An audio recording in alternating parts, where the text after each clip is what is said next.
Bonjour à toutes et bonjour à tous et bienvenue sur la chaîne. Alors, je tiens à m'excuser tout de suite parce que je suis, comme vous pouvez l'entendre, un peu enroué. Et on se retrouve aujourd'hui pour une nouvelle vidéo sur Dragoborn. Et comme la nouvelle extension est sortie aujourd'hui, nous allons faire une vidéo unboxing. Donc vous pouvez voir en fait en dessous, je vais prendre un coup d'eau, ça ira mieux. Vous pouvez voir en dessous en fait le magnifique playmat qui vient avec les 4 boîtes de Dragoborn que vous pouvez commander dans vos boutiques ou sur internet. Voilà, si vous commandez 4 boîtes, vous aurez ce magnifique playmat machine, donc avec la nouvelle double R jaune, donc qui est Hyperion.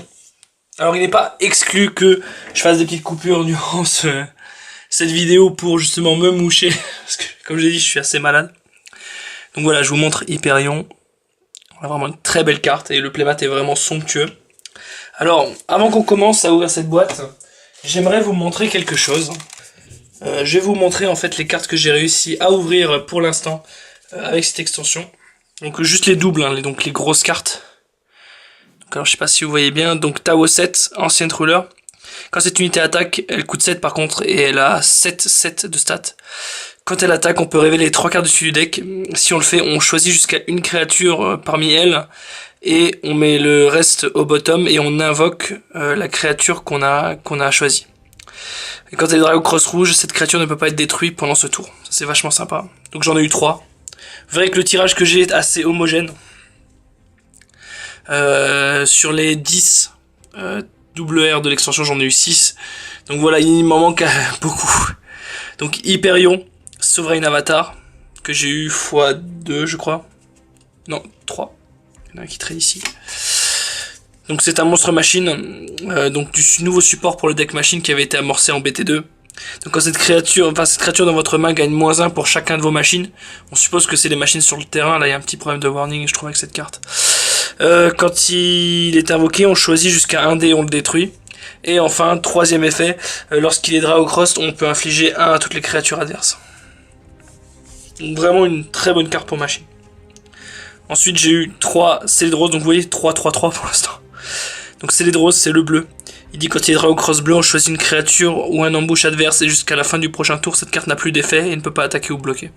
C'est vachement pratique contre Sigrun, par exemple. La deuxième doubleur machine, donc c'est une cost 3 qui est verte, elle pour le coup. Quand cette créature attaque, on peut choisir une de nos ressources, la détruire, et on choisit une des capacités suivantes. Donc soit elle gagne +3/+3 pendant ce tour, soit l'adversaire ne peut pas utiliser de Forburst durant cette battle.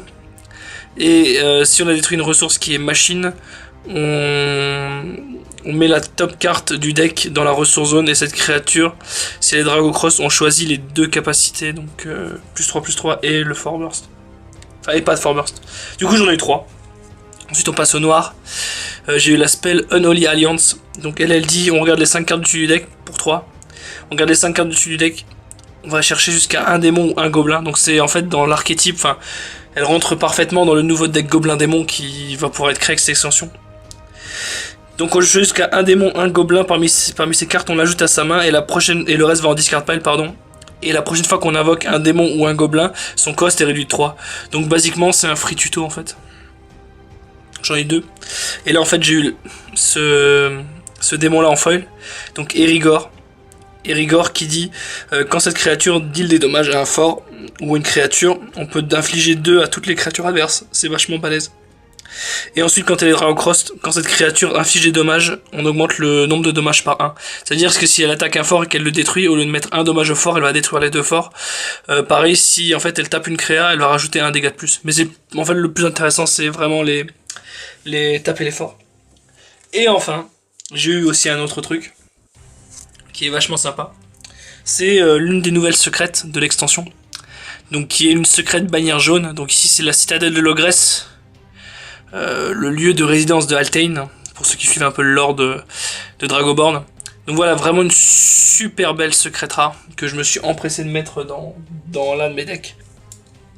On va donc ouvrir ma 4e et dernière boîte de Dragoborn.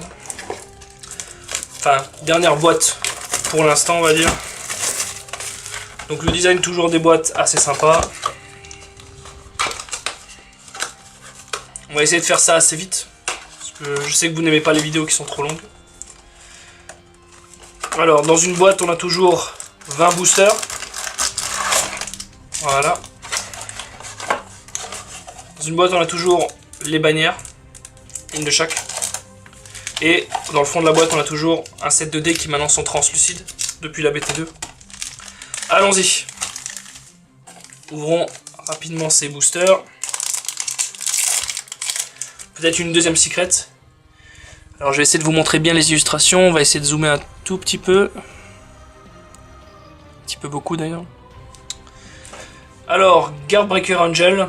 Donc le nouveau deck Angel qui sort dans cette extension. Donc l'extension contient beaucoup de cartes anges. Ici il a juste Invade Blue, ça veut dire que en fait quand il attaque un fort il peut pas être bloqué par. Enfin quand il attaque un fort bleu il peut pas être bloqué. Mais il peut être bloqué par les Dragoshield. Dauntless Lancer à Vanilla. Outland Wanderer. Quand une autre créature est détruite, plus de points en ce tour. Et quand cette créature est détruite, on choisit une créature adverse, on lui inflige des dommages égaux à l'attaque de cette créature. Je vais pas passer en revue toutes les cartes, je m'arrêterai juste sur celles qui sont vraiment excellentes. Celle-là, elle est vraiment excellente par contre. C'est une carte noire qui dit que quand elle est invoquée, l'adversaire révèle sa main et il doit mettre un cost 4 ou plus de sa main dans la discard pile. C'est vraiment une excellente carte pour contrer les decks adverses parce que du coup on limite l'impact des grosses créatures. Unstoppable Charrier, Gatano Ancient One, donc une nouvelle carte pour démon pour le deck Gobelin Démon, donc qui sera plutôt axé noir-rouge. Et Nefteria, Solemn Jailor. Donc ça c'est une carte vraiment sympa, elle coûte 4, elle a 3 d'attaque, 5 d'endurance. Et en fait pourquoi elle est vraiment intéressante? Parce qu'en fait elle dit que votre adversaire ne peut pas jouer des cartes qui ne viennent pas de la main. Donc en fait elle limite l'impact des cartes qui peuvent tuto du deck ou... Enfin, je pense à Rist surtout, qui est le deck méta de la BT2. Donc ils ont sorti une carte pour bleu qui contre un peu Rist. En parlant de Rist, voici donc une créature de cost 2 qui s'appelle Determined Neophyte. Si vous l'avez vu, peut-être, enfin vous avez peut-être pu l'apercevoir dans la vidéo que j'avais fait sur le top 5 des meilleures cartes de la BT2. C'est une carte de cost 2, endurance 2, attaque 2, qui marche dans le deck Rist parce que quand elle est invoquée, si elle n'a pas été jouée depuis la main, on peut piocher une carte. Donc en gros, marqué Rist dessus ou Ferocity Unleashed. Une nouvelle carte en fait pour machine. Donc on peut mettre jusqu'à 6 machines de la discard pile au bottom du deck. Si on le fait pour chaque 2 cartes qu'on a mis au bottom du deck, on stand une carte dans la ressource zone. Donc ça c'est vraiment sympa. Elle coûte que 1 en plus, c'est vraiment excellent. The Exterminator, donc une machine homunculus. Nimble Outsider. Sortel Griffin, alors ça c'est vachement sympa aussi, c'est une carte qui fonctionne avec les embouches. On a dans cette boîte, il y a une nouvelle mécanique justement, c'est des embouches qui peuvent s'activer à d'autres timings que durant la battle phase adverse, quand l'adversaire invoque une créa par exemple, ou des choses comme ça. Donc ils peuvent s'activer un peu n'importe comment. Et en fait, celle-là elle dit quand elle est invoquée, on regarde les 5 cartes dessus du deck, on révèle jusqu'à un embouche et on le met dans la main. Et on met les autres cartes révélées au bottom du deck dans n'importe quel ordre. Et quand elle est Drago Cross bleu, le prochain embouche que vous jouez ne coûte que 1. Donc on a plein de cartes qui marchent comme ça avec les embouches. Et Devour of Darkness. Vraiment, pour l'instant, les cartes que j'ai vues de la BT3, je trouve que c'est vraiment une très bonne extension. Alors, Spur to Action. Vraiment une bonne carte. Je sais pas si c'est Axel justement qu'on voit dans l'anime. Je pense que c'est Axel justement. Qui se prépare au combat. Je vous ferai une vidéo sur les lores, l'histoire un peu de Dragonborn. Oh, Grusk qui est pas content sur Furious Outbound. La carte que vous pourrez... Enfin, l'artwork que vous pourrez avoir sur le playmat si vous finissez top 4 à Dragonborn. Tampering Offer. Rallying Call. Et la première double c'est Taos Threat, Ancient Ruler. Donc la rouge que j'ai maintenant en playset 4 fois sur 4 boîtes. C'est le tiercé gagnant. Donc je vous ai déjà expliqué son effet, pas besoin de revenir dessus. Ah, une foil. Une belle petite magicienne, ça j'aime bien. Alors, ça c'est aussi des cartes qui jouent avec les spells, c'est vraiment intéressant. Quand vous jouez un spell avec un cost inférieur ou égal à la valeur de l'un de vos dés bleus, à la fin du tour, vous pouvez retourner le spell qui a été joué depuis la discard pile dans votre main et défausser une carte de votre main. Vraiment sympa. Alors notre foil c'est Obnoxious Liege Lord. Alors au début de votre tour, vous pouvez retourner cette créature de votre main et summon un cost 5 ou moins elfe depuis votre main. Alors oui, c'est l'autre archétype qui vient dans la boîte, c'est les elfes. Et là, on a encore un démon. Donc vraiment les archétypes qui sont supportés dans cette extension, c'est ange, gobelin démon et elfe. Et machine, pardon. Cette carte, elle avait vraiment un artwork sympa, elle a été révélée aussi avant le BCS Paris. Quand elle est invoquée, on discarde une carte de notre main. Une carte qui vous permet de piocher et retourner des cartes au bottom du deck. Très sympa dans Offering of Soul, je trouve. Alors, là ici on a un ange, Altea, la main de Altain. Donc quand cette créature est invoquée, le prochain spell que vous jouez coûte 4 de moins à jouer. C'est vraiment excellent. Et quand cette créature attaque, elle gagne +2/+0 pour chaque spell que vous avez joué pendant ce tour. Et enfin, Valiant, Knight Errant. C'est une carte qui marche avec les elfes. Je vous avoue que j'ai pas encore réfléchi au decklist de BT3, mais quand on voit la puissance des cartes qu'ils ont sorties, c'est vraiment incroyable. Altea, End of Altain en foil. Donc on a déjà vu cette carte, mais je suis assez content parce qu'elle est assez jolie, je suis assez content de l'avoir en foil. Warchaser Griffin, 3/3 pour 3, très bonne stat. Quand cette créature deal des dommages à une créature, on la restand et cette habilité ne peut être activée qu'une seule fois par tour. Vraiment une très bonne carte. Pas un démon.